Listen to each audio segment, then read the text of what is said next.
Hello and welcome to the Fit Like a Girl podcast. My name is Jackie Lindahl. I am a mom of two, an avid coffee drinker, and a certified personal trainer. I have been in the fitness industry for nearly 10 years, and I help women get fit, strong, and lose weight without losing their damn minds. If you're looking for help on achieving your health, weight loss, and fitness goals without all the fitness industry confusion and BS, you have come to the right place.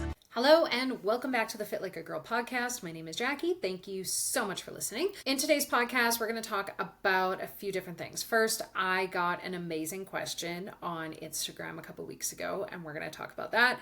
And of course, I'm going to go over some life updates, but they're actually going to be health and fitness related this time. So let's get into it. A couple weeks back in my last podcast, I talked about how I went back to my dermatologist and regarding my adult acne and looking into some different options, and we ultimately decided to put me back on birth control. I was on birth control as a teenager, like the pill, from 16 until, I had my daughter, but at one point I had switched birth controls, and I believe that was the start of my acne struggles, was when I had switched birth control pills. So I talked to the dermatologist. Basically, I had not run out of options, but I was frustrated with my acne and trying a bunch of different things that made a bit of an improvement, but didn't actually get rid of my acne. So that's what made me ultimately decide to go back on the birth control pill. I'm 3 weeks on it now. This is week number 3. And honestly, the past 3 weeks, my skin has completely changed. I, knock on wood, haven't had a breakout of any kind.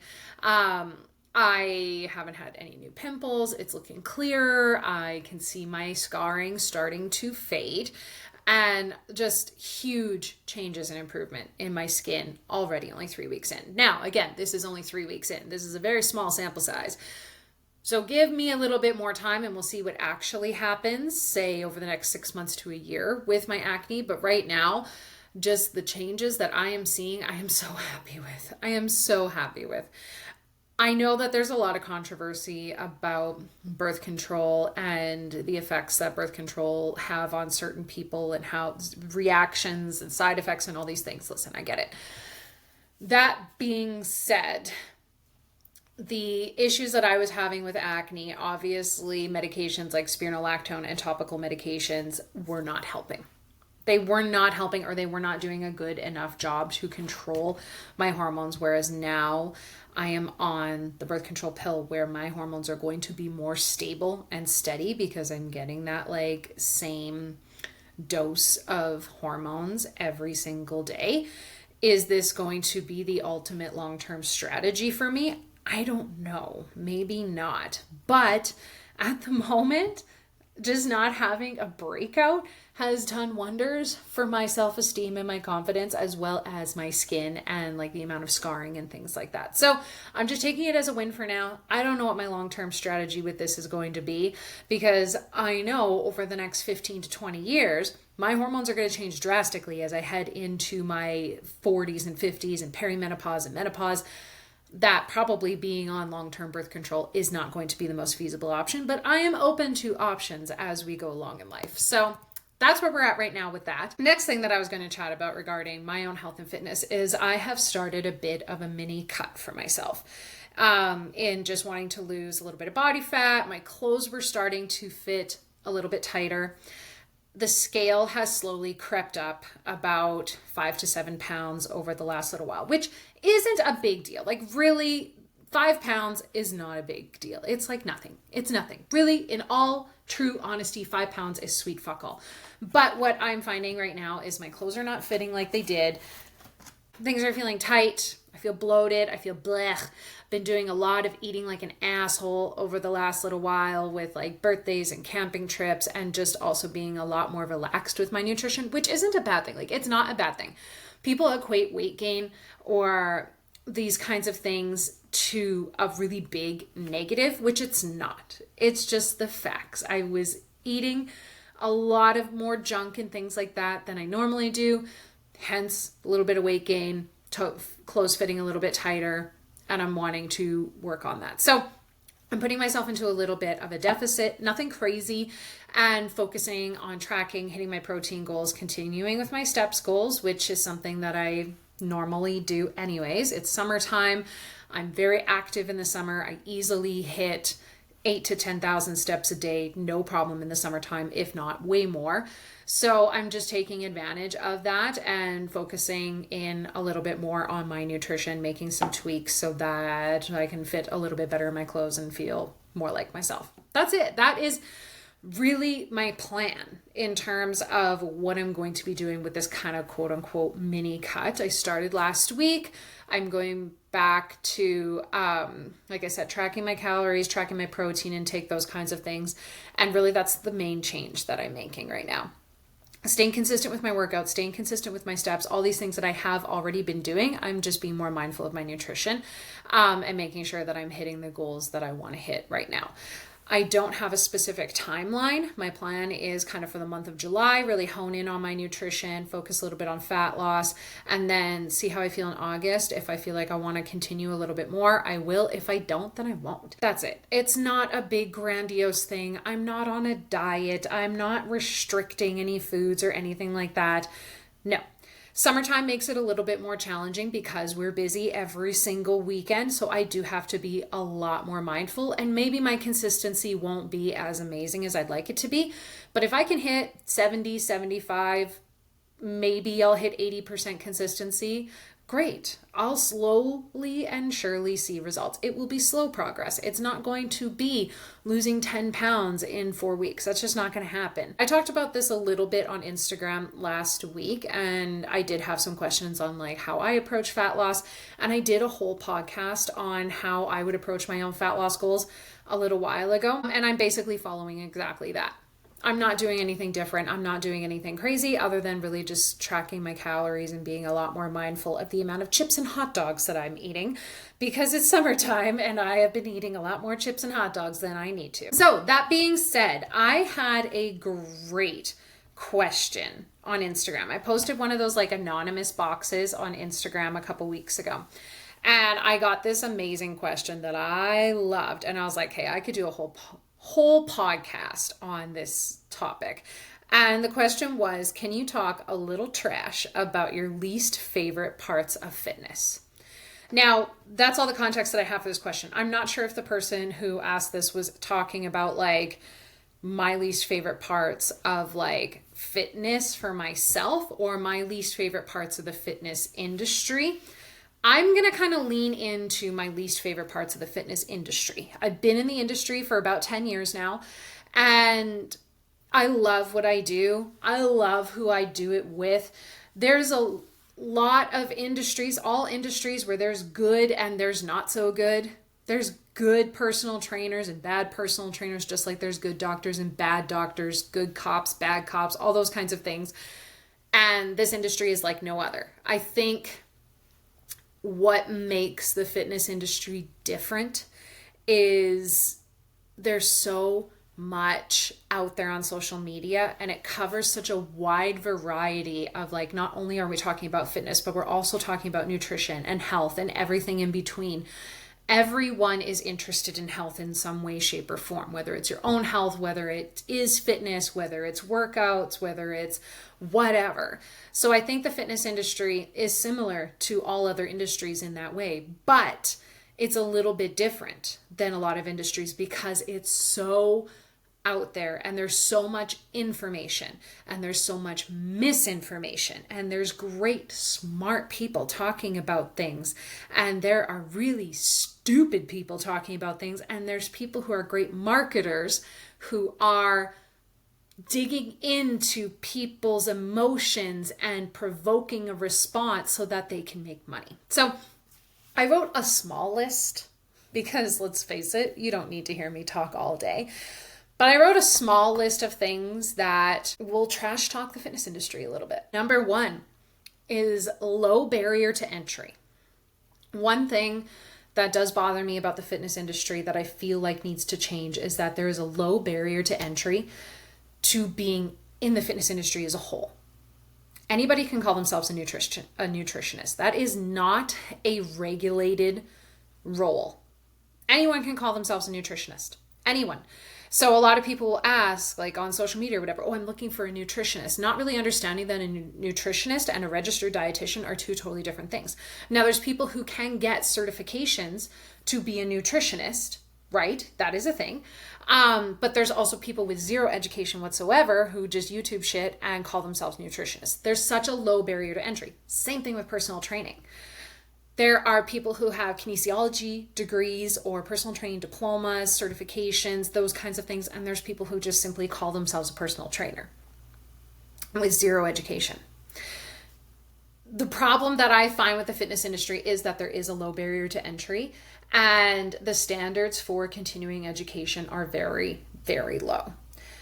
That is something that bleeds into the amount of misinformation and things like that online, because you have all these people with varying degrees of education, a lot of people with zero education, having their say in their voice online and working with people who they shouldn't be. So that's part of the problem, is that it's a very non-regulated industry. Personal training specifically is a non-regulated industry. There are some like governing bodies that have their own certifications, of which I have mine through, but there's like different ones. And each of them kind of have their own regulations and their own things, but there's no like universal one. So like, for example, like doctors have their own like American Medical Association that they fall under, or Canadian Medical Association. When I was a vet tech, we were under our own provincial veterinary medical association. So when I was a vet tech, we were under the ABVMA, which is the Alberta Veterinary Medical Association. That's who we had to answer to. That is who determined our regulations, our standards of practice, all those kinds of things that we had to abide by. There's nothing like that for personal training. So that's one thing that gripes me about the fitness industry, is the low barrier to entry. And because of that, you have a lot of uneducated morons out there spewing bullshit on the internet who can call themselves personal trainers. And there's nothing nobody can do about it because it's such an unregulated industry. So that was number one. Number two is influencers and bullshit. In the age of social media, there's many wonderful things about social media. A lot of people are able to grow their business, promote their causes, just art and creativity. There's a lot of good in social media, but there's a lot of negatives in social media when it comes to the amount of misinformation that's being promoted to online. Any asshole with a camera and a microphone can make a social media page and spout whatever the fuck they want. And the problem that we are having, especially in the fitness industry, is the amount of people who are doing that. And even people who present themselves as an expert. There's a lot of doctors out there who are spewing bullshit and misrepresenting the data and the information to fearmonger to make people money. Now, I don't feel like I should name names, but there are a lot out there. And not only that, now there's these big personalities in social media who are promoting their own lifestyles and things like that. Look at the carnivore diet and Liver King. So you have all these influencers promoting and spewing a lot of misinformation online, but because they grow such large audiences, the size of their audience basically equates to their right. And they grow this following behind them who just blindly follow whatever they say without actually questioning the facts. There's a lot of these people out there with really big audiences who are promoting a lot of bullshit. And unfortunately, there's people who just blindly follow them because they have millions of followers online. And they think, well, this person who has millions of followers, they must know what they're talking about. When a lot of times they're just spewing a lot of misinformation. And unfortunately, there's also a lot of like doctors out there who will spew a lot of this information as well. There's a really popular, and I may get blasted for bringing this up because she's really popular, but there's a very popular doctor who talks a lot about women's health and menopause and things like that.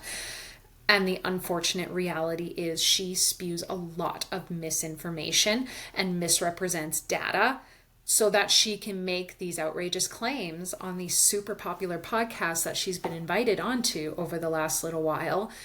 And because she has such a big following, and yes, she has been in some research and written books and stuff, but she's misrepresenting so much data and making these bold claims that are just plainly inaccurate.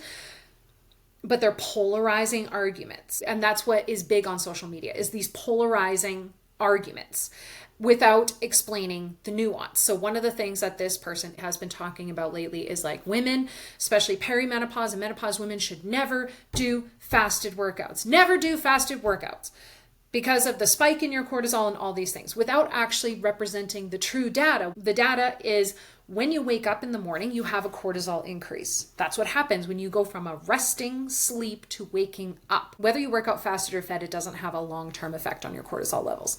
Your cortisol levels go up and down throughout the day and up and down throughout your life, and that's normal. You're supposed to have cortisol in your body. And anyway, so it's just a lot of this horrible misrepresentation online about these things and these huge polarizing arguments and absolutes, speaking in absolutes, that drive me nuts without actually explaining the nuance. Now, I know why they do this. They do it so that they get these amazing taglines on podcasts and the videos go viral and get them all kinds of attention, which makes them money. That's what this is for. So one thing that I've learned, and what I'll tell people, is anyone who speaks in absolutes without explaining nuance is working an angle guaranteed to try to sell you something. That's what's going on. Anyone who speaks in absolutes, you should never do this, you should never do that, you should give up, you need to give up this food, you need to do this, without explaining any nuance behind it, is doing it for a reason to try to dig in at some kind of an angle or play in on people's pain points and emotions to evoke a response which will make them money. So that is honestly probably the biggest thing that I get frustrated with when it comes to the fitness industry. I could fucking talk about this for forever, but we're going to move on to the next point. The next point is people who are ridiculously impatient and expect miracle results in a short amount of time. This is something that as a personal trainer, I battle with all the time. And it's one of my biggest things that I have to work with people on, is understanding that this is going to take longer than you realize. I've talked about this before, to achieve your quote unquote dream body to the point where you have either lost the weight that you wanted to lose or gained the amount of muscle that you wanted to gain, and you've settled into a groove with your nutrition and your routine, and you've locked in these habits for life, that takes 3 to 5 years. Nobody wants to hear that. Nobody wants to hear that. They want me to tell them that's going to take 3 months. But it's not going to take 3 months. 3 months is a start. You're getting started. But when we're talking about the grand scheme of your fucking life, yeah, this is going to take 3 to 5 years. And then after that 3 to 5 years, you still have to continue for the rest of your life if you want to maintain where you're at. Never mind wanting to continue to make progress. And people are so impatient and short-sighted. And it has a lot to do with this Amazon Prime, very insta world where we can get things instantly, but it doesn't work that way with health and fitness and weight loss. It's very opposite. I know for myself, I didn't truly feel settled into the routine and settled into how I looked, how I felt in the gym, my strength, all that kind of stuff until about 5 years in. Now, given I had some obstacles along the way with injuries and babies and all that kind of stuff, but honestly, that's the amount of time that it took it. Now I'm 10 years in and I am honestly feeling like I'm just getting started. So that's the thing that people don't realize, is that impatience is going to make you fail every single time. You need to lock in for life. And a lot of people will say, well, 3 to 5 years, that takes too long. Bitch, the time is going to pass anyway. The time is going to pass regardless. So would you rather be 3 to 5 years down the road, working on your goals, reaching your goals, and settling into this lifestyle for life? Or would you rather be 3 to 5 years and tried every single yo-yo diet that there is and still be stuck in the exact same spot that you are now? Because that's exactly what's going to happen. And 3 to 5 years from now, you're going to be wishing that you started today and kept going for that 3 to 5 years. that's one thing that grinds my gears, is that people are impatient, and it's not your fault that you're impatient. It has a lot to do with our society. It has a lot to do with social media saying that these people did life-changing things in 6 months, blah, blah, blah. And I see it in business too. I totally see this in business too, where people are promising miracle things, make 6 figures in 2 months and all that kind of stuff. Like, no, you got to lock in. And you got to be willing to grind it out. So I see this in business just as much as I see it in fitness. And I can't say that I have never been impatient in my journey. And I can't say that I've never struggled in my business and compared myself to others who have been making a lot more money than I have, or have a lot more clients than I do. I can't say that I don't do the same things, because I do. But I just am talking in fitness and stuff is where I see it, and I can see the parallels between fitness and business and where I get stuck, so I can understand how people get stuck in fitness as well. And in this same topic, a lot of people don't understand that fitness is forever. They get impatient thinking that this needs to be a temporary means to a fix. I am just going to work out and watch my nutrition until I get to XYZ goal, and then they stop.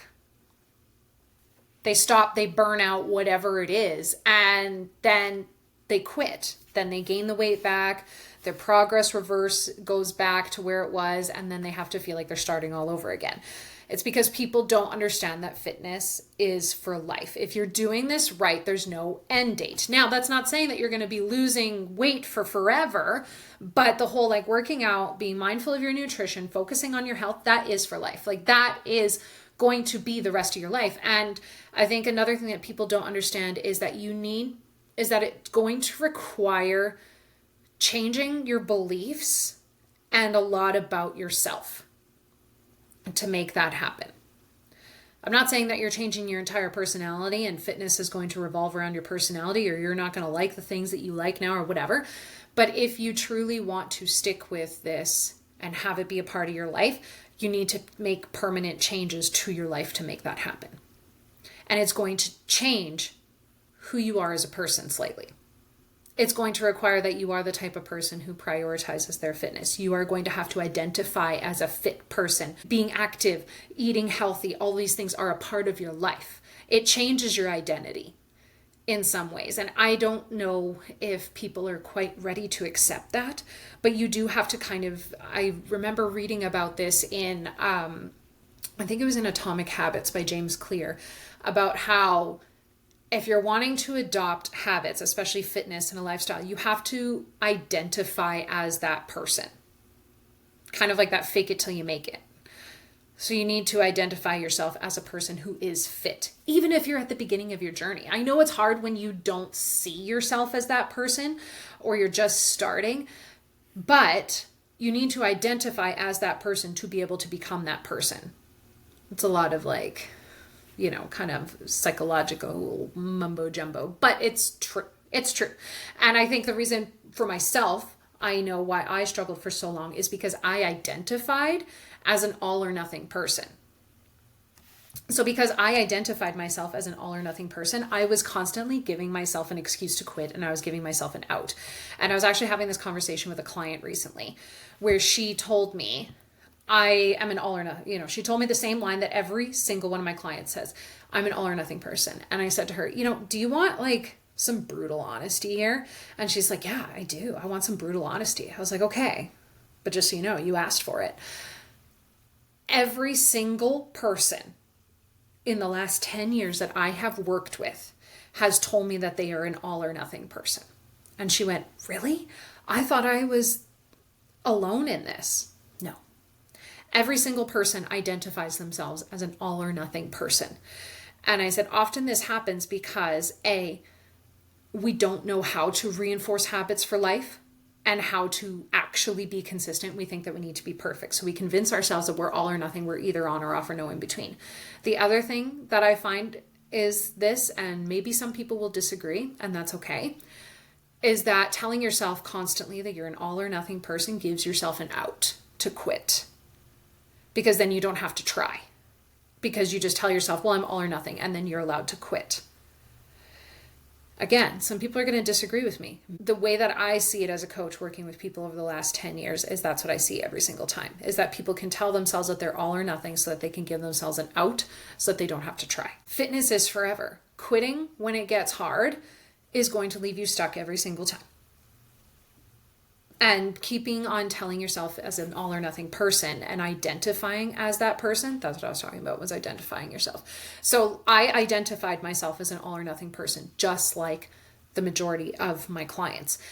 And I had to switch my mindset to, I'm not an all or nothing person. I am a person who works out. I am a person where fitness is a part of my life. I am a person who watches what they eat. I'm conscious of my health. I had to identify myself as that person to become that person. And in that, I lost the all or nothing personality.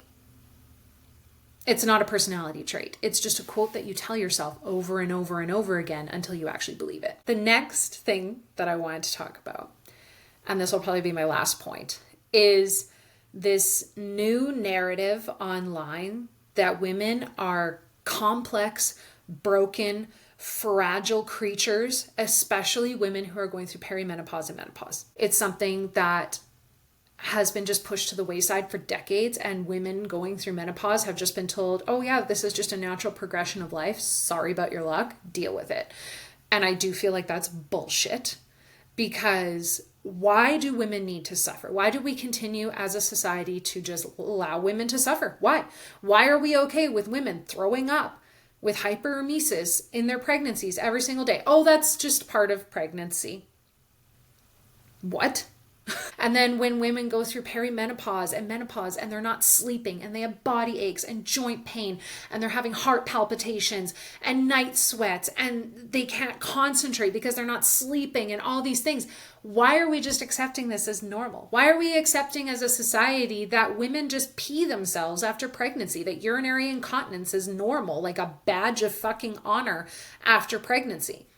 There's a crock of bullshit when it comes to women's health out there. Don't get me wrong. That being said, women are not broken, fragile creatures. We are very fucking resilient creatures.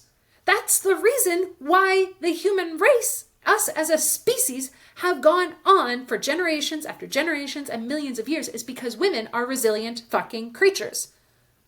Duh. So I hate this narrative online that women are broken and they're fragile and we're not small men. That phrase irritates me to no end, because no shit. We are different sexes. There's different biology about us. Nobody is saying that women are small men. That being said, the research has shown that women and men respond very similarly to exercise, and the way that we gain muscle and the way that our bodies change and get stronger and all these things is very similar. And that just because you have a menstrual cycle, the data does not support you having to change your workouts every other week to go along with the phases of your period. Now, I used to believe this. I used to believe that because women had a menstrual cycle, we needed to tailor our workouts. The research does not support that. And I have learned that and have changed my mind on that because of this. What the research does show is that it needs to just be simply individualized. And this is across the board for men and women. Some women, and I guess I'll give a little bit of background on it. The old thinking with cycle syncing workouts is that it used to be that women are strongest in their follicular and ovulation phases, and then they are weakest in their luteal and menstrual phases, and that we need to tailor our workouts accordingly. So you should be aiming to do like PRs and heavy lifting during your follicular, and then like peaking in ovulation, and then you should be doing things like yoga and stretching and deload weeks in your luteal and your menstrual phases. Basically, you're changing your workouts every 2 weeks, which the research supports. That's not going to be helpful for long-term progression. And you're going to lose a lot of progress when you're deloading and just focusing on light weights or yoga or stretching for 2 weeks out of every single month. Not only that, different women experience different lengths of their cycle. They experience different effects. There are some women who have horrendous, awful periods, and they should have their workouts tailored for that or have the ability to modify their workouts for that. But there's some women who don't have that, and they're hitting personal bests during menstruation, and they may not feel that great during ovulation. So this blanket women need to cycle sync their workouts just doesn't apply, and the research doesn't support that. So just like everything else when it comes to fitness, it should be individualized for the person and how they feel on that day. This applies to men too. Men don't actually truly feel their best all the time every day. Yes, they don't have the same cycle hormonal up and down that women have, but you don't think that they have days where they're feeling stronger and days where they're not feeling as strong, just like we do. So it's just based on individualizing the program for the person and modifying the workouts based on how you feel for that day. That's it. That's what the science actually supports. It does not support cycle syncing and all these other things. Not only that, what irritates me the most is this narrative that women going through perimenopause and menopause, it's just all hopeless for you and it's just too complicated and all these things. Whereas there is help that women can get through perimenopause and menopause if they feel like it's appropriate for them. And that's really between them and their doctor. There are HRT options and all these other things. I have quite a few clients who are on HRT that are in perimenopause and menopause, and it has been great for them. I've had some clients where they went on HRT and it didn't make a damn bit of difference for them during that phase of life. And again, this is where we support the individual.